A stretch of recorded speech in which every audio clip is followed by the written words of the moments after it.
Salut à tous, c'est Silex et bienvenue dans une nouvelle vidéo de Tuto Arnaque. Aujourd'hui, nous continuons notre série de vidéos sur les films d'animation de la firme à la souris aux grandes oreilles.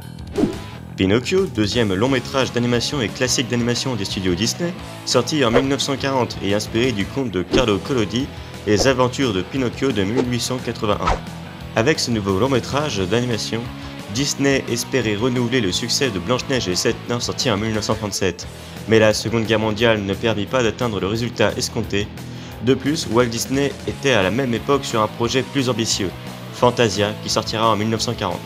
Le film constitue une prouesse significative dans la technique d'animation, et il est souvent considéré comme le chef-d'œuvre ultime de Disney. Il comporte malgré tout une part beaucoup plus sombre que les autres classiques de la compagnie.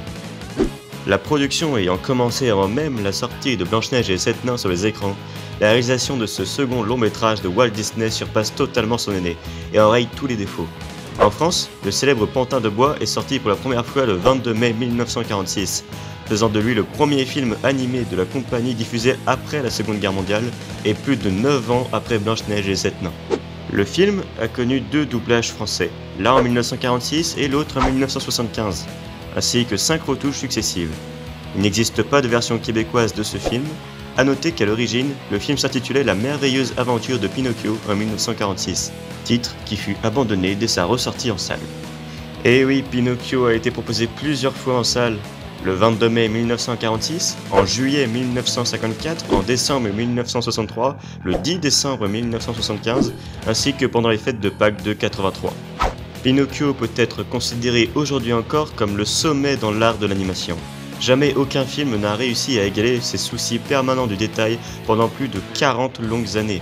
À ce jour, seul le Bossu de Notre-Dame, également du même studio, peut rivaliser en termes de qualité visuelle époustouflante, à la seule exception que ce dernier, à l'outil informatique, a considérablement aidé les artistes de 1990. Pinocchio tient la draguée haute à Blanche-Neige et les 7 Nains, et cela sans le moindre remords. Son film repousse sans conteste les limites précédemment établies par le premier long métrage de Walt Disney. Et pourtant, il ne s'agit ici que du second long métrage, dont la conception débuta même alors que Blanche-Neige et les 7 Nains n'étaient pas encore sortis. Le village au début du film est réellement un régal visuel. Il est crédible, semble chaleureux et accueillant, pourtant très vite on se rend compte que la noirceur des humains est très présente dans l'œuvre. Œuvre très sombre et parfois cruelle, Pinocchio peut ainsi effrayer le jeune public. Pourtant, il n'est pas à déconseiller, car c'est justement dans le personnage de Pinocchio qu'émerge la lueur d'espoir de tout le film. Le personnage de Jiminy est incontestablement une très bonne surprise. Il permet de matérialiser la conscience des jeunes enfants et de leur apprendre à l'écouter et de savoir se méfier des inconnus. Taram et le chaudron magique est actuellement considéré par le public comme l'œuvre des Walt Disney Animation Studios le plus effrayant. Pourtant, Pinocchio va beaucoup plus loin dans la méchanceté et la froideur sont beaucoup plus suggérées que montrées à l'écran. La suggestion de la peur est plus effrayante que la peur elle-même. Pourtant, ces peurs représentent diverses étapes de la vie de Pinocchio. Il doit les affronter, toutes les unes après les autres, afin de constituer sa personnalité et devenir un véritable petit garçon. La morale n'échappera donc à personne et les enfants se reconnaîtront inévitablement en lui, car ils doivent aussi au quotidien affronter la réalité de notre monde. A noter aussi qu'aujourd'hui Pinocchio se trouve dans une polémique, plutôt marginale. Montrée du doigt par certains groupes, la Walt Disney Company avait soulevé le débat quant à la présence prononcée d'alcool, non mentionnée mais suggérée. Mais surtout par la grande présence du tabac à l'écran. En Europe et en France notamment, nous avons plutôt été épargnés par ce phénomène. Mais aux États-Unis, il était à un moment donné question de faire disparaître le tabac du film. Pinocchio a heureusement été épargné, mais ce fut cependant pas le cas de Melody Cocktail, par exemple, dont la cigarette de Pecos Bill fut numériquement supprimée de toutes les récentes copies du film. Une des prouesses d'animation pure offertes grâce à l'utilisation de la caméra multiplane est la scène où Pinocchio est enfermé dans une cage, derrière les barreaux, dans une charrette en mouvement et que des éclairs de lumière font changer les ombres et les couleurs à l'intérieur du véhicule. Un budget très important avec un coût de production du film estimé entre 2,5 et 2,6 millions de dollars. La scène du film mettant en scène le personnage de Monstro la baleine est aussi une prouesse pour avoir réussi à animer un personnage aussi grand qu'une baleine et ne se déplaçant pas comme un bipède contrairement à tous les autres personnages du film. Les éclaboussures, la présence de l'écume, chaque détail est pris avec sérieux par l'équipe d'animateurs. Le film a requis plus de 750 artistes qui ont réalisé plus de 2 millions de dessins, utilisant près de 1500 teintes de peinture, Disney était le marionnettiste en chef manipulant ses artistes pour créer une illusion convaincante. Ces éléments alliés aux éclairages et à la conception aux scènes et aux décors contribuent à l'omniprésence de la composante théâtrale du film. Frank Thomas et Holly Johnston déclarent dans leur bible de l'animation Disney Animation The Illusion of Life que en tant que film, Pinocchio est sans conteste le plus magnifique et le plus complexe jamais réalisé et jamais surpassé. Le film a reçu à sa sortie un bon accueil auprès des critiques.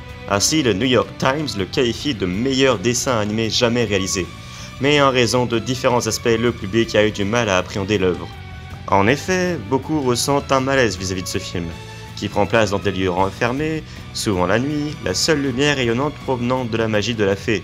Le reste du monde n'est pas coopératif mais plutôt hostile, parasitant, voire à craindre. Pinocchio candide ne pourra rester auprès de la chaleur de Geppetto pour toujours. Il doit s'aventurer au loin dans un monde à la fois instable et dangereux, et une fois de plus, la noirceur du film l'emporte sur la brièveté du bonheur. L'horreur débute souvent comme un trait d'humour, une fiction qui devient réalité, comme avec le garçon dans la salle de billard dont les oreilles deviennent celles d'un âne, la musique changeante pour devenir discordante. T'as dit que j'ai l'air d'un âne. Parce que c'est vrai. En mode là, Pinocchio, t'es un copain. Appelle ta sauterelle, n'importe qui. Ah, maman, maman, maman. La bande originale a été publiée pour la première fois le 9 février 1940. La musique When You Wish Upon a Star a été classée 7ème dans la liste des 100 meilleures chansons du cinéma américain. Et c'est cette chanson qui deviendra le thème officiel de Walt Disney. If your heart is in your dream, no request is too extreme. When you wish upon a star.